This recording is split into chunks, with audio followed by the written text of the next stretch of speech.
All right, setting up exponential functions, where we find them. All right, exponential functions, if you think about it, what they are is we're going to remember what this a to the x really means. A to the x means I'm multiplying my base a x times. So if it's a squared, it's a times a. If it's a cubed, it's a times a times a times a. 3 times. I did it 3 times. And so the exponential function multiplies the fixed amount. The fixed amount is the a value by the previous y value for each increased value of x. All right, so again, it multiplies by an a value every time. All right, so if I have f of x ca to the second, so what it is it takes ca to the first and multiplies by another a. If it was a cube, it would take ca squared and multiply by another a. If it was to the fourth, it would take a cubed and multiply by another a. So that's what it means. It means I'm multiplying by that many a values altogether. I'm taking the initial value times a times a times a times a, however many x times I want. All right, that's what the exponential growth is. All right, and we're going to use that to try to determine equations. All right, so the first one, so we want to find c, so that we want to basically find the exponential function. All right, the first one's a very simple example because they told you exactly what a was. All right, and they told you what c was. Remember c is the initial value. All right, when I plug in 0, I get c out. All right, so this first one is telling us c, and it's actually telling us a. F of 0 equals 3. Well, f of 0 equals 3 is telling me my initial value c is 3. And then for each unit increase in x, the output is multiplied by 1/2. Well, that's telling me my a value, right? If I go f of 1, it should be 3 times 1.5. If I go f of 2, it should be 3 times 1.5 times another 1.5.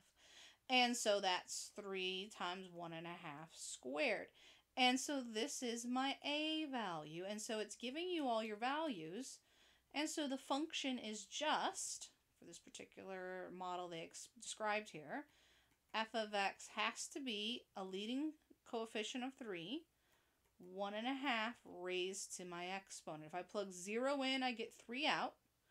For every x value, I am multiplying by my 1.5, right? And there's my exponential function. So in this case, it would be a growth function, right? Because a is greater than, not 0, greater than 1. The next example is a little harder. I have to do a little more work, right? For 2 reasons. They didn't tell me either of my factors.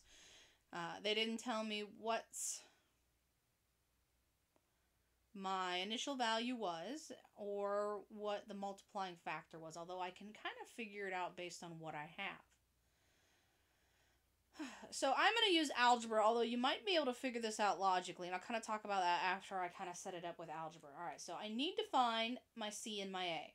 I know f of 1 equals 9, so when I plug 1 in, I should get 9 out. So that tells me 9 equals c times a.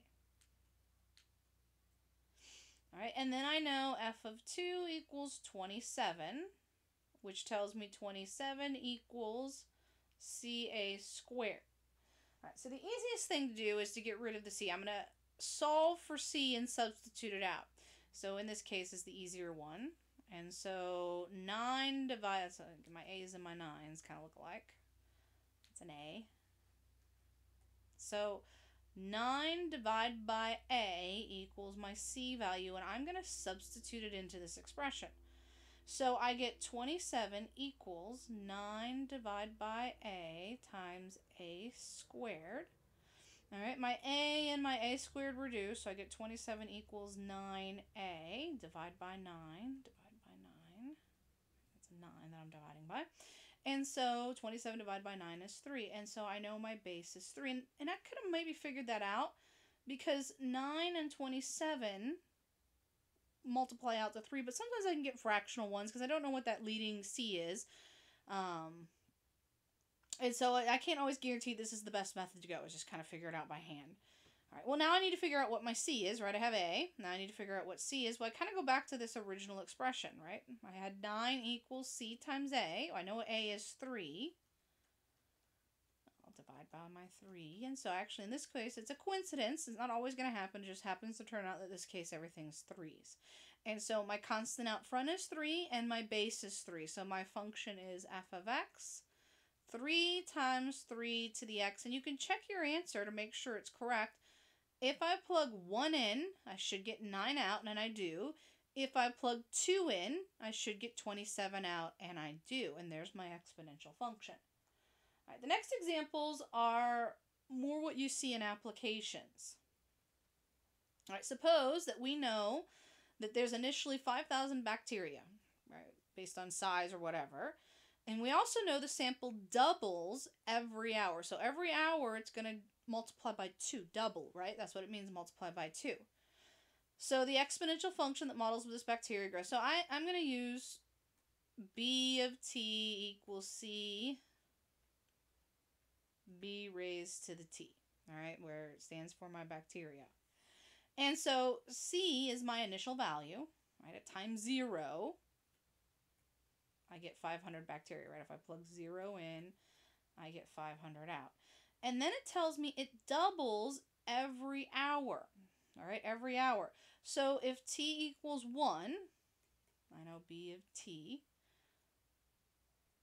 b of 1, tells me I'm going to have 5,000 times 2, right? It doubles, so I'm going to get 10,000 out.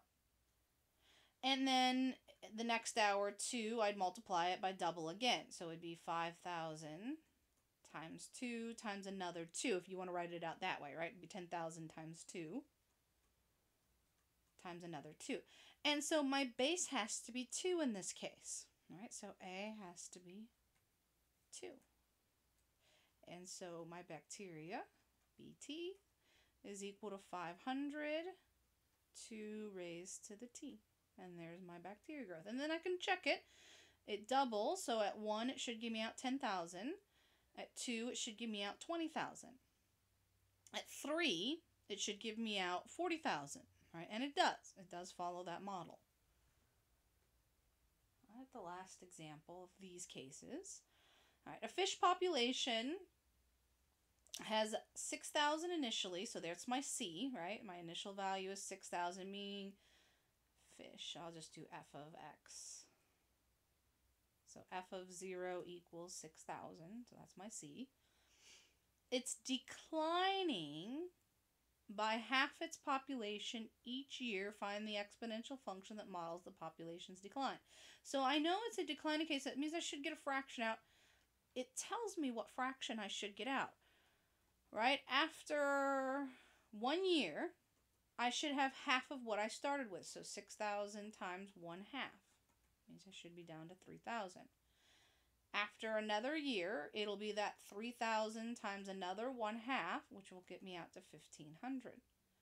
And then another 1/2 at the third year. And so my base is 1/2. And it should be a fraction because I know it's declining. And so my fish, 6,000 is my initial value, 1/2 is my base, x is my time, and so there's my equation. Right? Every time I plug in the time, it should go down by 1/2. All right, so that's a simple example of how exponential growth and decay and how we find the equations. All right, so we'll stop there. We'll pick up Euler's number in the next set of notes.